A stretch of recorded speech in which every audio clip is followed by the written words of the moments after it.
stop before the Thanksgiving break and then the holiday break, part of our spring speaker series, or excuse me, fall speaker series. I'm already thinking about spring speaker series, so you'll get some emails about that. We have a nice lineup, but we have a wonderful way of ending this fall with Professor Lance Holbert from the Department of Communication and Social Influence here at Temple University. And as many of you know, Dr. Holbert is the editor-in-chief of the Journal of Communication, and he's going to share with us his experiences as in that position. This is a journal, this is a major journal, maybe the major journal in our field, and the number of submissions that they deal with on a regular basis is actually breathtaking. So it's a handful, and he's going to give us some best tips. A little bit about Professor Holbert. He is professor in the Department of Communication and Social Influence here at Temple. As I said, he studies persuasion-based processes of media influence within the context of politics. He was recently named as an International of Communication Association Fellow, which is a really incredible achievement. And as I said, he is the editor-in-chief of the Journal of Communication, and so much more, author of numerous pieces, and mentor to many of our doctoral students. So without further ado, please welcome Professor Lance Holbert. Let me go and share my screen, and then I'll kind of walk through what I was going to talk about today. I don't think we only have like 50 minutes or so. So I was going to only talk for, I'm guessing this is going to be like 20-25 minutes or so, and then I'm sure you're going to have some questions. I thought that might be a good use of the time. And this is really directed at, since largely this is a student-oriented activity, it's going to be directed there, but I think it will be of some value to on the professor side as well. So let me go ahead and share the screen, and then we'll go from there. Everybody see that? Yes, that works. That's good. So when thinking about what I was going to talk about today, I was thinking about what I envisioned an editor to be back when I was a doctoral student, and I want to think metaphorically. So my goal is to kind of give you a metaphor for what an editor's role is, and then that will give you a sense maybe of the relationship between somebody submitting a work to a journal and the editor, and that type of relationship, and how you should look at it. Because the way in which I thought about it as a doctoral student versus I hit that already. Wait, let me go back. The way I thought about it as a doctoral student versus the way I think about it now is quite different.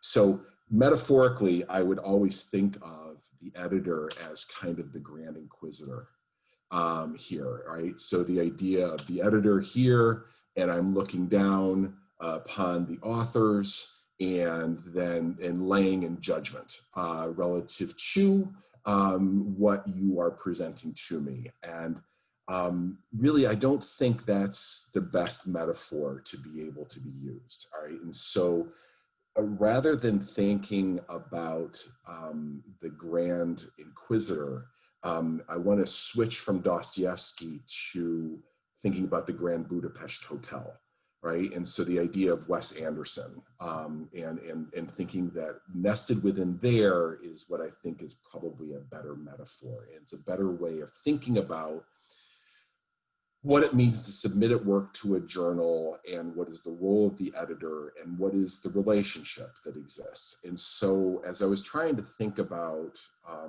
what I wanted to present today, like what was the role, what's the job as editor, what's it closest to? And in switching from Dostoevsky to Wes Anderson here, the reason why I went with the Grand Budapest Hotel is that thinking about the editor as a concierge. And so I looked up, I Googled, what does a concierge do? And so this is the definition this is what I received. A concierge meets with guests and provides outstanding customer service to all the guests, owners, and visitors of the hotel, assists guests and owners in a branded, friendly, proactive, and efficient manner with appropriate follow-up as necessary. And I actually think this works quite well. And so if we think about editors, and especially editors who, it's shocking how much we talk with one another, that we kind of form the society of the crossed keys that's much like what you see in that film. And so they're up in the upper right-hand corner there, that we all are kind of the same job and look kind of the same way or what have you, but we are different. And so within this metaphor, we can think about the guests as the submissions. The owner of the particular hotel is the association. So in this particular case, for Journal of Communication, that would be the International Communication Association.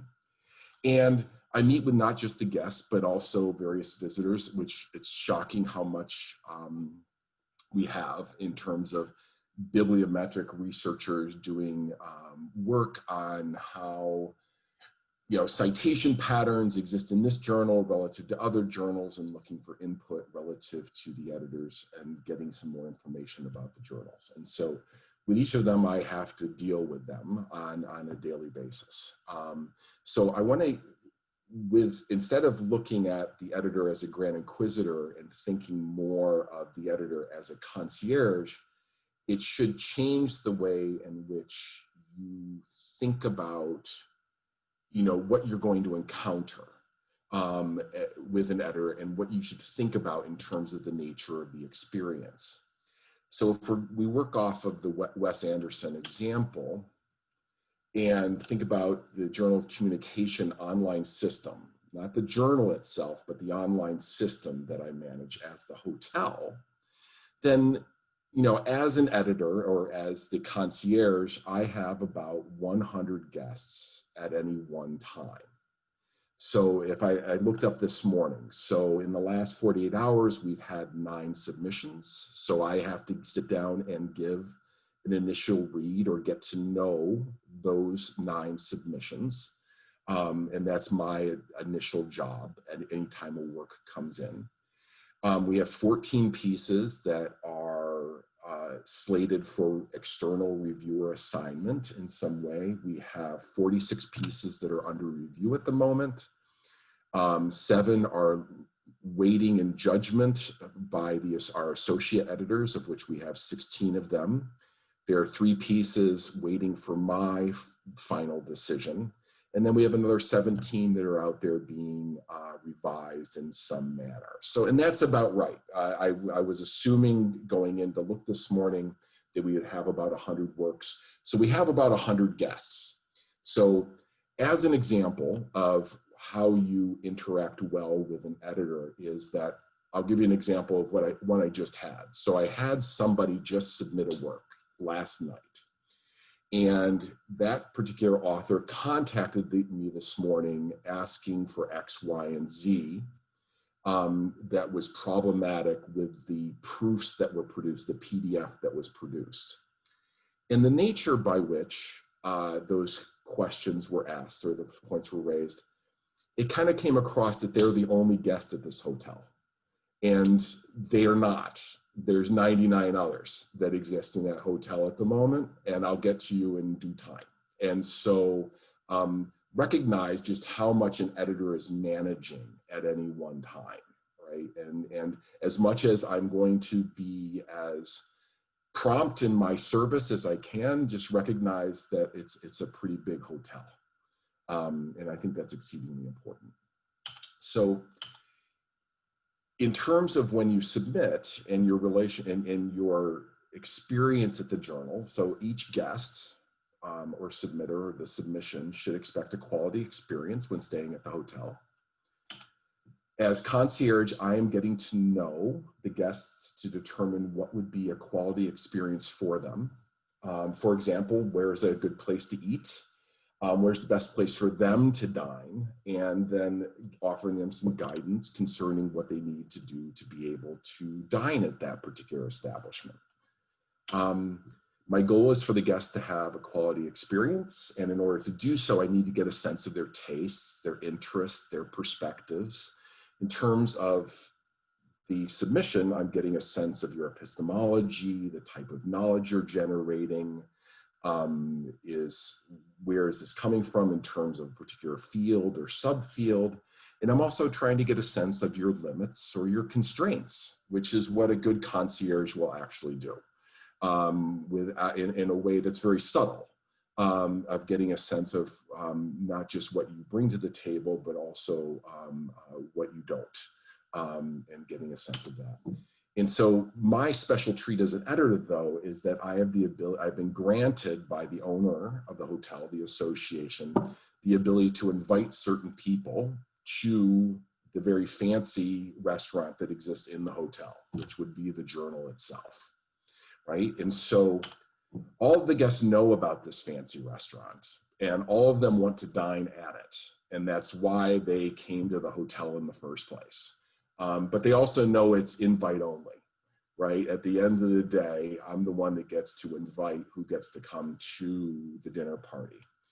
And so really my charge is to put together a mix of guests and visitors that serve to entertain, enlighten, and edify. And really at the end of the day, I just put together a kick-ass dinner party every 2 months is basically it, with basically 6 guests at for any one of those parties. All right, and then others get to then see what that party is like. Now, back to this idea of what a concierge does.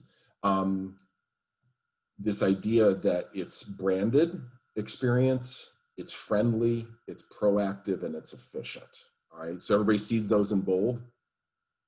Yes? Those terms? Okay. And so I think those are actually, the reason I chose this definition is that I think each of those speak to the idea of thinking through the submission process and where you want to submit and what you can expect. So let me just walk through each of the 4 a little bit. So in terms of branded, the idea that each journal is unique, get to know the editors and their missions, right? So each journal has its own kind of brand, but then each editor will alter that to some degree. They each have different types of areas of emphasis or things they want to change about the journal. And that's all part of the decision-making process of the association choosing who the next editor is going to be. That is all outlined ahead of the decision-making process of who is ultimately chosen to be an editor of a particular journal. Friendly, you should expect courteous and professional encounter, gracious, encouraging, and inspirited in terms of getting to know one another during this particular process. And it's also proactive. My job is to assess and push your boundaries. And I also expect you to push back. So one thing I wanted to emphasize is that for those that are new to this profession, that as you're submitting, that you do have agency. At the end of the day, it is your work. It is going to be your name on it. And so recognize you have agency in this process, and it isn't, once again, that kind of grand inquisitor of I'm going to tell you what you have to do, and there's no pushing back. When people don't push back, I'm actually kind of wondering why. And I think it's important to recognize that you do have agency in this process. And honestly, you can feel very comfortable at the moment. You probably own that you don't feel like you have any agency in the process, but you actually do. And I think that's important to recognize. And then finally, efficiency. And so I think one thing that we talk about a lot as editors in our discussions is about the idea of time being a quite valuable commodity in the knowledge generation business. And we're cognizant of it. And I think you're probably cognizant of it as well. And so it's important to think about, and I want to talk about it a little bit, especially in this particular time of the pandemic, because I think there's some unique challenges that are taking place here at the moment. So let me talk about branding a little bit and the idea of how to think about journals in different ways. So you can think this is not all the different dimensions, but these are the ones that came off the top of my head. One you can think about is the journal field general or subfield specific, right? So is it meant to speak to the entire field, or is it more specific to your particular subfield and more niche in orientation? What's the relative importance of theoretical significance versus methodological acumen versus social significance? What's the purpose of that journal? So if you look at something like the Journal of Applied Communication Research, which is an NCA journal, that is built around the idea of how is the knowledge you're generating going to influence practitioners in some way? And it needs to speak to that in some way. Versus the relative emphasis of, and it oftentimes be in a mission statement of an editor or a vision statement of, we want works that are going to be socially significant versus emphasizing theoretical significance. That will vary quite a bit from journal to journal, and then even editor to editor nested within journal. And once again, those vision statements, people spend time writing those. And they serve a purpose of kind of outlining what the editor is looking to do. In terms of impact, are you interested relative to the impact factor of the journal versus the alt metric? Those are very weakly correlated. Total views, level of readership, what type of impact do you want to have? The audience mix, is it scholarly, is it professional, is it general? So if a journal like Public Opinion Quarterly is a mixture of both a scholarly audience, but also very much a professional audience, versus there's other outlets that are built more for the general public as well. Number of submissions, acceptance rate, that's good to get kind of have a sense of how do you fit in relative to the mix? How many other guests are there in the mix? How deep is the journal's publication backlog? So like at JOC, we have very little backlog. Once something is accepted, it is going to appear in the journal probably within 3 months. Versus a place like Communication Research, it can be accepted and appear digitally for other people to see, but not appear in the journal for about 3 years. So that backlog is important to know, and it varies widely from journal to journal. Is the journal within field? Is it across field? Is it outside the field? And if it's outside the field, is it specific to one field or general? So a general journal outside the field would be like American Behavioral Scientists. Something that speaks across field would be like political communication, because it's a mixture of both political science and communication. These types of things you want to think about.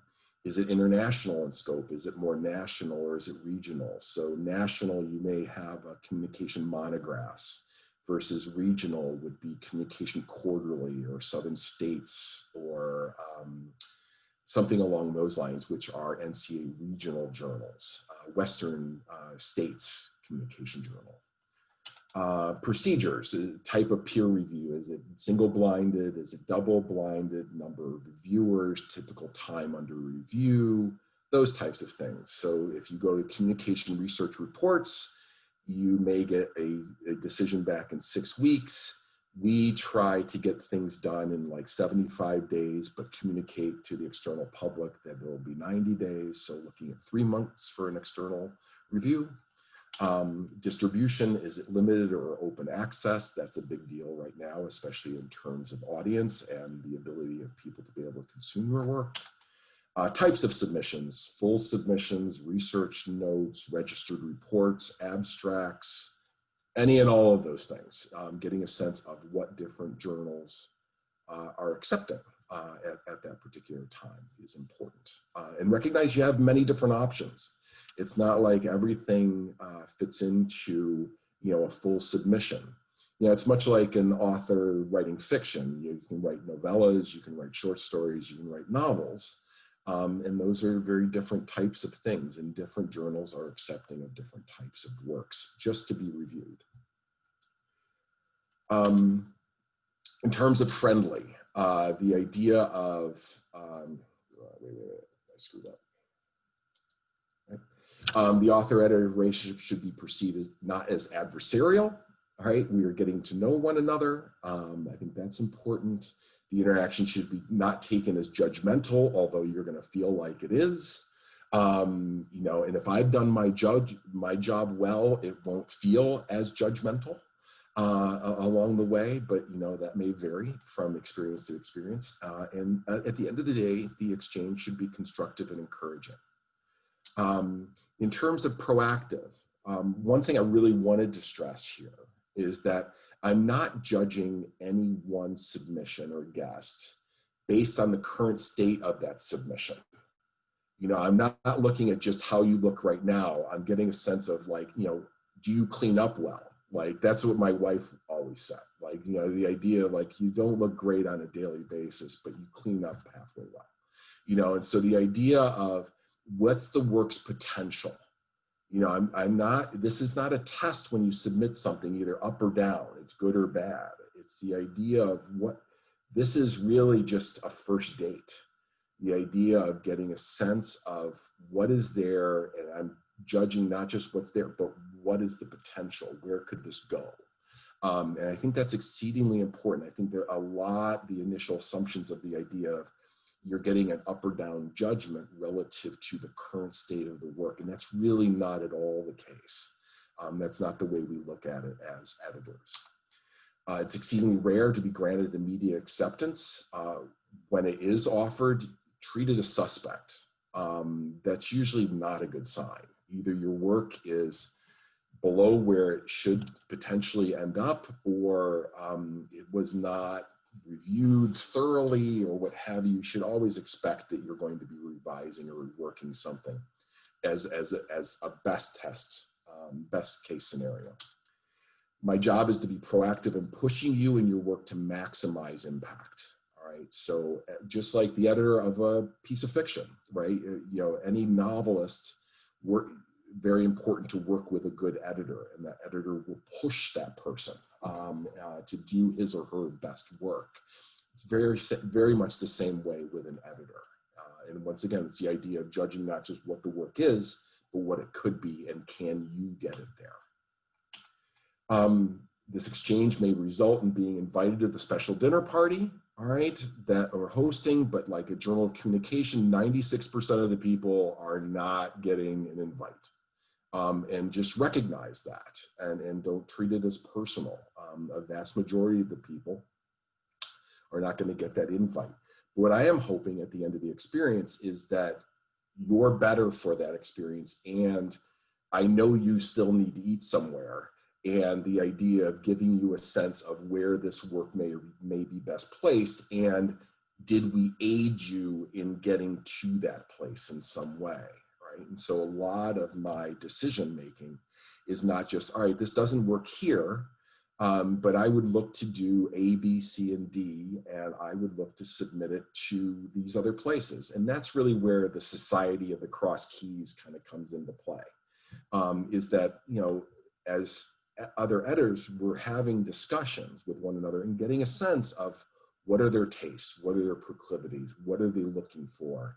Are they getting a lot of submissions at the moment, or very few? That can help me best direct you, that if you're not going to end up here at Journal of Communication, where could you else go? And look to be and have a fruitful experience. So in terms of efficiency, and this is really where our conversations have come up of late, is that I wanted to stress that in this time of the pandemic, and this is kind of going to last for a solid another year, is that it has created huge challenges for editors at this moment.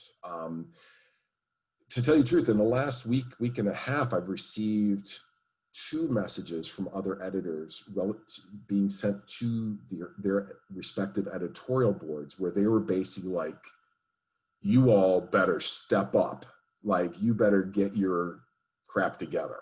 And too many people are saying they can't review. The reviews are not coming in as detailed as I desire. And I really had never imagined those messages being sent to editorial boards, because this is volunteer work at the end of the day. But it has reached that point because at this particular time, during COVID, there are more submissions than we've ever, that's pretty much across the board. People are generating a lot of work because they're sitting inside a lot. And so there are more and more submissions. And even with more and more submissions, there are also greater stressors for those that are doing the reviews.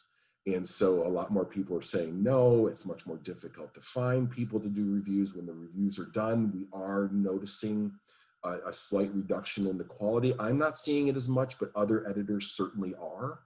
And the periods of under review are longer. It's a very difficult time for this. And I think it's important for you to recognize this. And I would treat that as probably for the next year or so, that it's still going to be the case. So what does that mean for an author? And this is really my last slide, and we can take questions thereafter, is that please be accepting of when an editor says this work does not fit. So that's been an interesting one at Journal of Communication, because a lot of people say, well, I'm a communication scholar, so this should fit. And most of them do not. You know, the idea of most works are, I would define right now, being very subfield specific rather than field general. And we are a field general outlet. There's less and less field general work being generated, and that's specifically what we're looking for. So just take to heart that we know why we're making that decision. They should offer you rationale. You should expect a rationale, but be accepting of it. Do not treat rejection as a personal assault on your character or your worth as a human being. And especially don't react to the editor as such in feeling that way. If you immediately feel that way, take a deep breath before sending an email in a response to that. I have found that to be quite interesting in any exchanges I have, where that feeling obviously is coming through in a message. I don't receive many. But when I do, I think it's important to recognize, and I had one not all that long ago that kind of sticks out in my mind. Expect to be pushed to your limits. The single best sign of a quality review experience is that you're taking on new tasks. You are engaging in new literature. We're pushing you methodologically.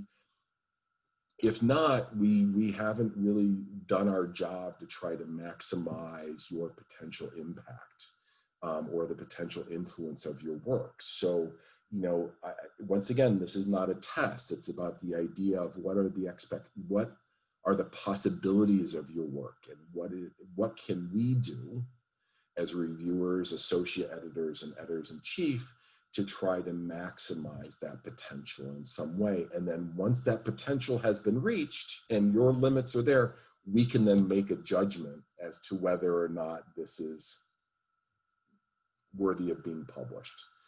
And then also be respectful of the procedure's timelines.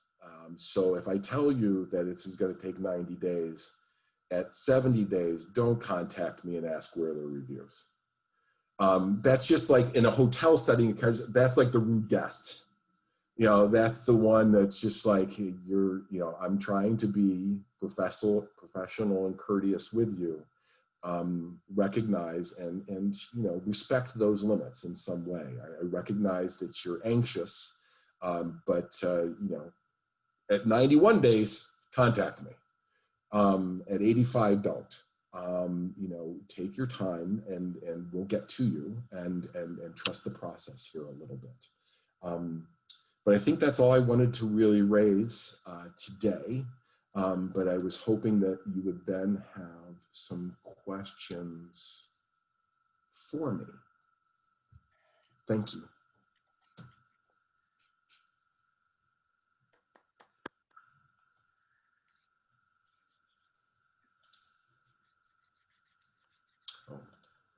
So any questions?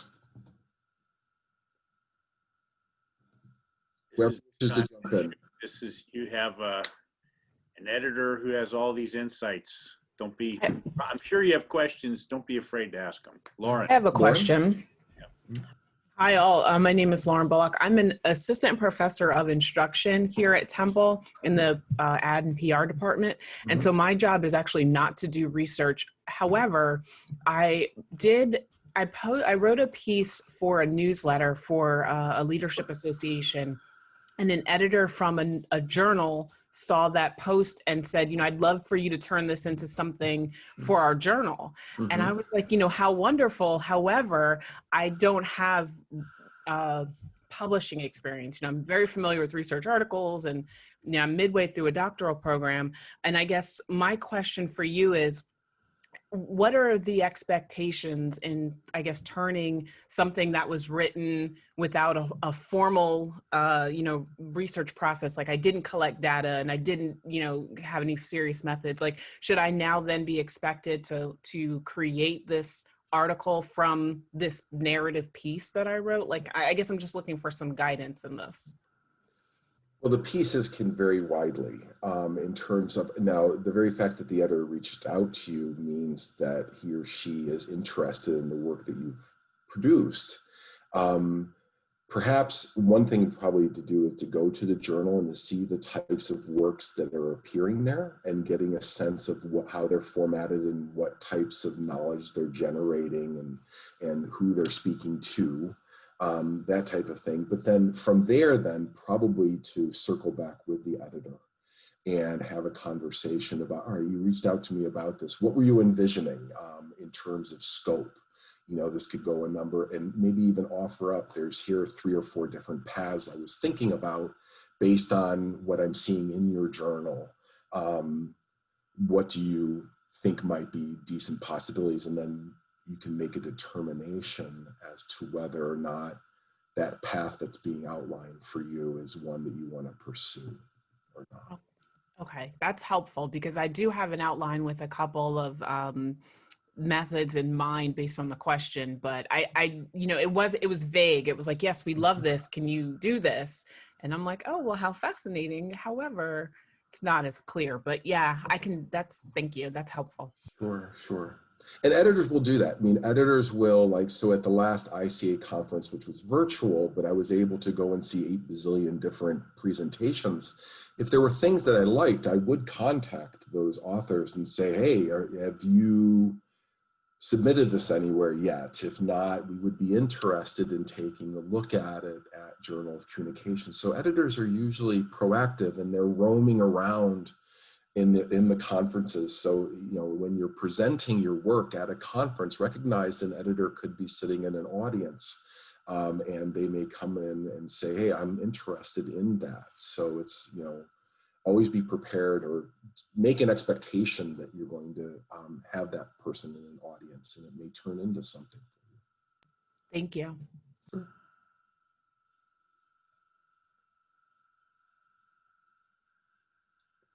Sure, Lucy?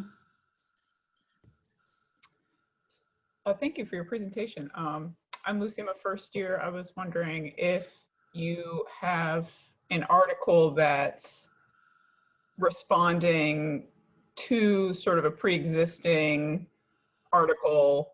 Would it make sense to target the journal that original article was published in? Would an editor like the idea of sort of a dialogue happening in a journal, or do they maybe want to sort of diversify their content? So would you recommend maybe targeting other journals? Sorry, this is sure.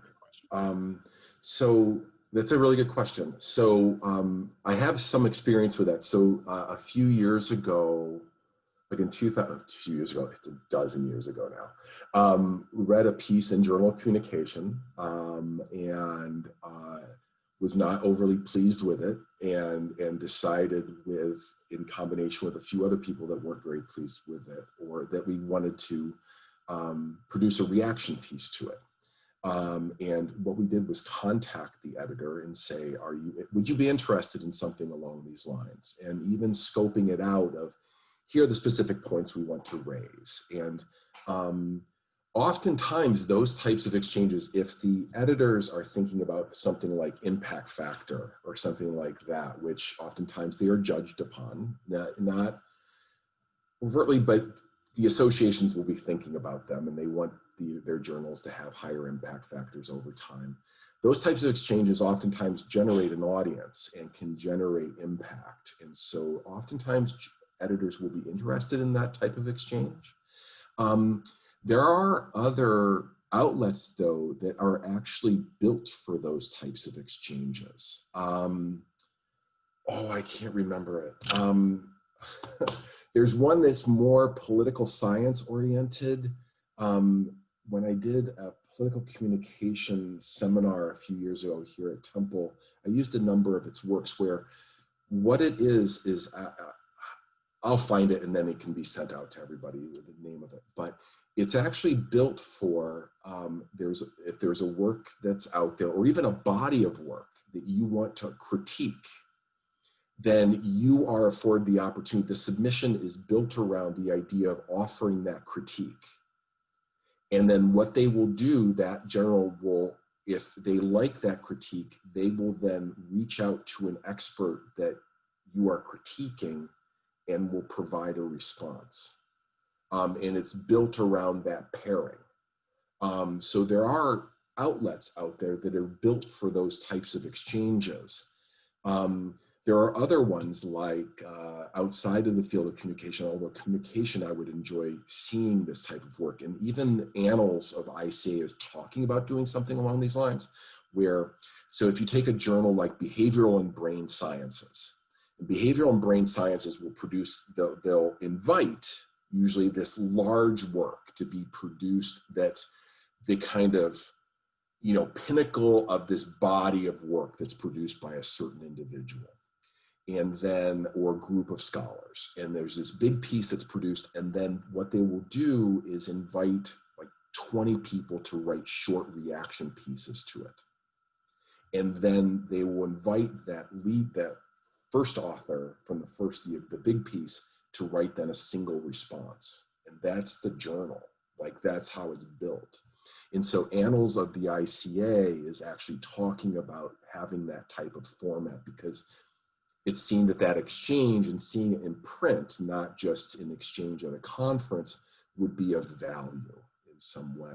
And so I would even be on the lookout for something like that, or look to Annals of ICA, if especially the critique that you want to offer is out of a communication outlet piece. That might be a place to turn to, because they are certainly looking for pieces. Great question in the chat, Lance. Okay. Nicole Limmer-Garlick says, in my view, there appears to be an increase in international authors being published in U.S. journals. Do you agree with this view? And if so, what implications does this have for U.S. authors? For example, should we be engaging with international literatures? So it's a really good question. So pretty much like one of the biggest differences between when I got my PhD in 2000 and people that are in a program in 2020 really is the global nature of the field of communication. And so, back at the time in 2000, if we were, like, as an example, looking for jobs, if we were offered a job, let's say abroad, the idea of like, all right, well, bye-bye, we're not going to see you again, and you're not going to make it back here to the US. Whereas now, the exchange is much more, the field of communication is it's becoming global. I mean, it's not to the point in its evolution process to be global in the same way that sociology is or psychology, but we're younger, but it has matured in that way. And so the work that's being produced globally, the reason why you're seeing it more and more I wouldn't even call like JOC a US-based journal. I mean, ICA is based in Washington, DC, but it is an international association. And the big part of ICA is to try to have a global reach. And it's very mindful of creating like mini conferences in places where the association doesn't have the reach that it should have.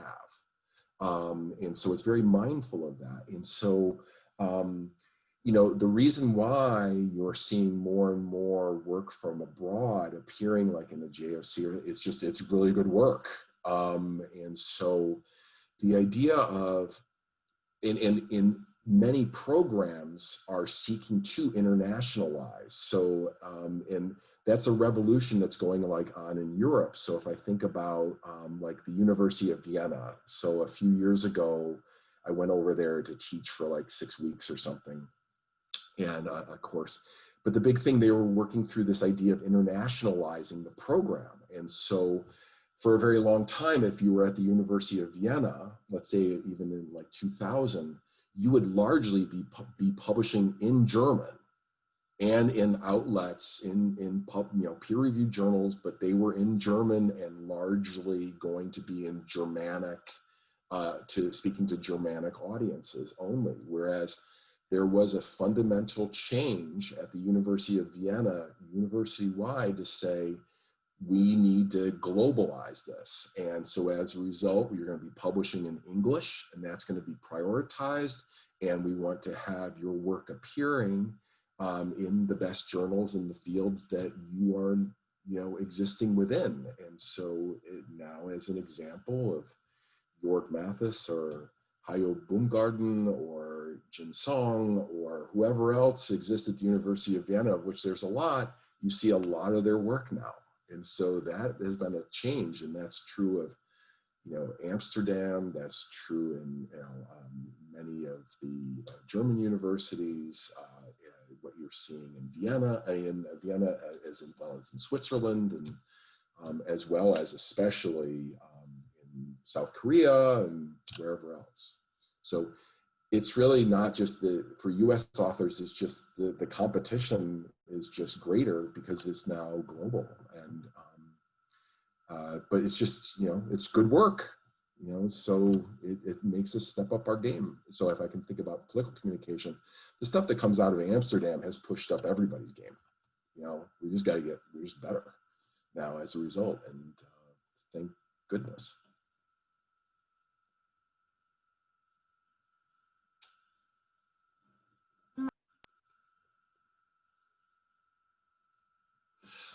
So there's a question here about open science practices. Can I turn to that one? So in terms of open science practices, it's a good point. So in our advanced articles areas right now is a work that will appear in the February 2021 issue of JOC, which offers it's kind of a foundation piece of, here are the principles and practices of open science for communication research. And it was produced by, I don't know, there's like 40, 45 authors on that particular piece. I would certainly give that a read.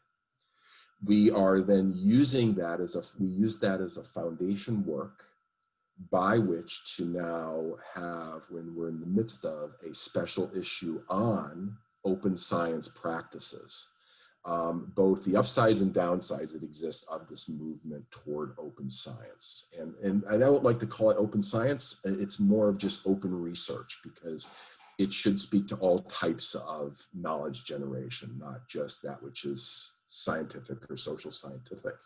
And so our own Adrian Shaw at Temple is one of the guest editors of that special issue, along with Michael Scharkow, who's in Germany, and Joyce Wang, who's at The Ohio State University. And so that'll appear, the special issue will appear in December of 2021. And so they're working through those pieces right now. In terms of open science, it's a big discussion within the International Communication Association at the moment. And really for the journals, it's really going to be an association decision. And so, you know, the theme of the last conference was basically on open research. I think it generated a lot of discussion. I actually think it's generated a lot of pushback a little bit on what are the upsides and downsides of engaging in this, which ultimately I see as really just a change in policy. Open research is just, if we think in Goffman's terms of front stage and backstage, that, you know, a publication is the ultimate front stage of the research, and all the other stuff you do is in the backstage. open research is just changing where is the demarcation between the front stage and the backstage. And a lot that was backstage is now just going to be made more front stage.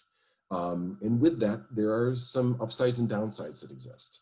And so right now we're welcoming of that particular practice.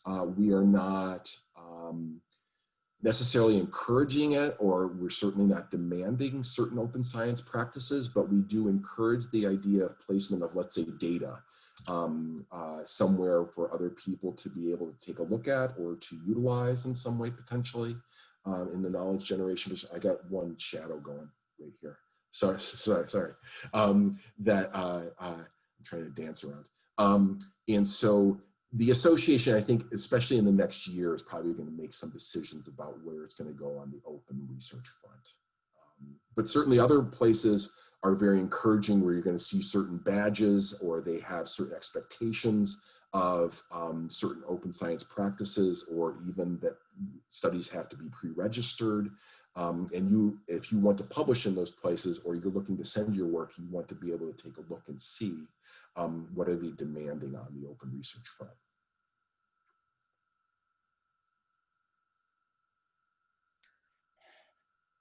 Other questions?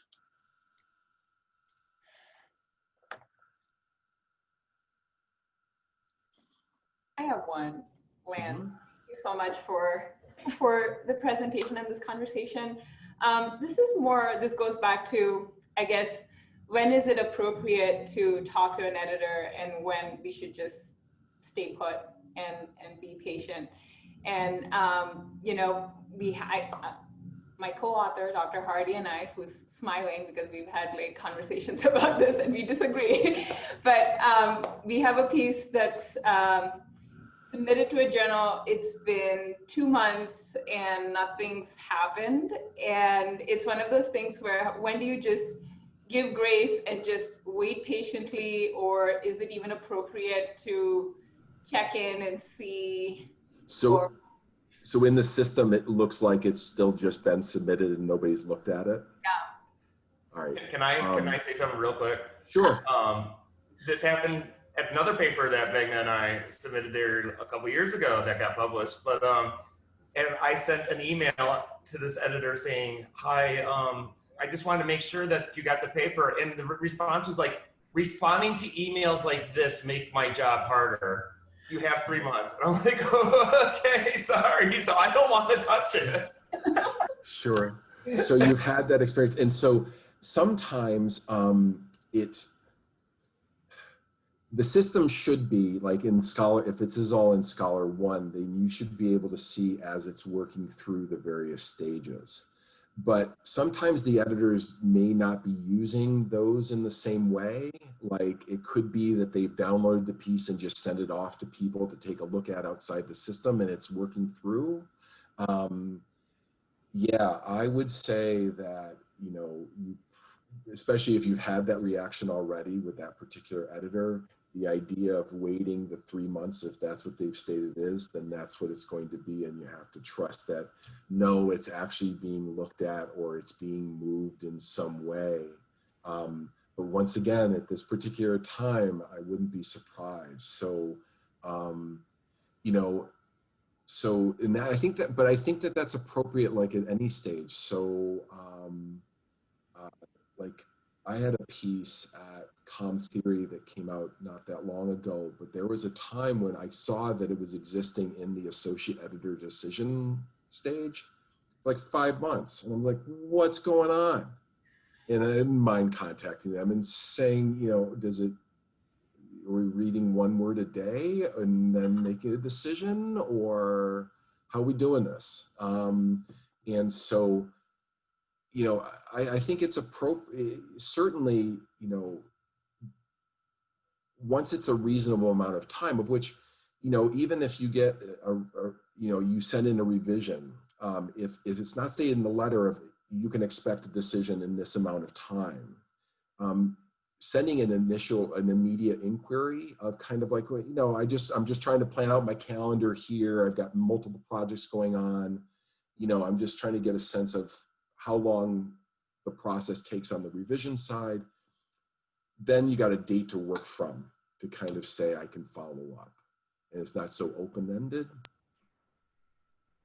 Lance, I have a question real Mhm. quick. And I've always had some debate around this with co-authors. The letter to the editor when your submission, some people like writing these long, huge letters saying, this is why this piece should be in this journal. And then other people just write, this is not, I'm submitting this, thanks very much. Where do you stand on the impact of those letters? What should that letter look like? And does it have any impact at all?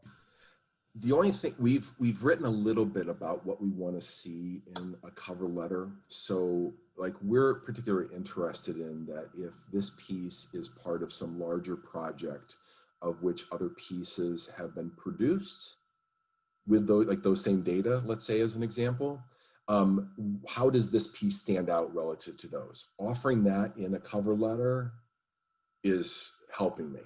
And getting a sense of just whether works I can turn to get a sense of on my own judgment of, because I don't know everything that's out there, and especially if other works are in press or something like that, of just how does this work stand out? So those types of things we've asked for. You making a persuasive argument of why this should be published, don't put that in a cover letter. Like that's like, I mean, I'm going to sit there with any new submission, and in the first 2 pages, if you haven't told me what you're doing, why this is important, and what you did, you have lost me. And I care about what's in the paper itself, and I only need 2 pages. And if those 3 things aren't in the first 2 pages, whatever's in the cover letter's not working for me. So it's largely the cover letter should be used for that larger kind of contextual information. To kind of round out the piece. Let the piece be persuasive in and of itself as a story. We probably have time for one more question. Elizabeth? Hi, quick question about a journal that has a special edition based on a conference it's holding. Could you tell us a little bit about expectations about special editions and how it differs perhaps from like the main journal? So there is, I think there's a perception sometimes of like a special issue being like, all right, well, there's probably not going to get as many submissions, or this might be a way to sneak in, or, into the journal or what have you. That it varies widely. So like the first special issue that we did, I think we received like 96 submissions for 6 to be accepted, that's a better acceptance rate than what we normally have. But there were far fewer for the second one, right? So we're looking to accept like 6 works, and there were maybe 35 or 40 submissions. So as an acceptance rate, it'll be higher. So that's something to look for. They really vary. So is certain special issues are just, we're interested in this topic. This is an open call, send your stuff, right? And that could be that we're just looking for just abstracts initially, or full works, or what have you, of which none of the pieces have been pre-accepted, or kind of like, versus other ones may be that, no, this is built off a conference. And from that conference, here are 3 pieces that we're going to utilize as a baseline, and we're looking for like 3 or 4 more, or something like that. That could be the case. Other ones are purely thematic and built off of what occurred at a certain event, and then therefore we're not looking for other pieces, or they're looking just to round out at the edges. So getting a sense of that context relative to that special issue is very important, relative to getting a sense of what are your possibilities of like, when are you joining the party? Like, are you joining the party at the beginning, or are you coming in the middle, or are you coming in at the back end? Is really important to get a sense of those, because it really does vary widely. Thank you. Sure. Well, thanks everyone for joining us today. Thank you, Dr. Holbert, for thank you. sharing your expertise with us. It was fun.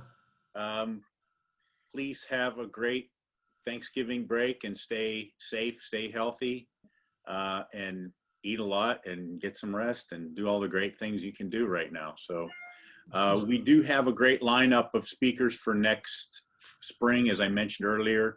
We'll get the word out about that. Most of those will be on Fridays at 10 or 11 o'clock. So the same kind of routine, and I hope you will continue to join us. Thanks again, Lance. And have a good Patrick, afternoon. we have Yuan Wang is presenting her dissertation research at 11:15. So a email announcement was sent. So join us if you want to hear about it. Oh, and Colleen's noting in notes to follow JOC on Twitter, and she offers the Twitter handle. We're trying to build up the audience to it. So getting a sense of the nature of the journal, start following it on Twitter. Will do. Tweet or any of that stuff. Colleen's in charge of that, and she's doing an amazing job relative to it. So Colleen, thank you for promoting it.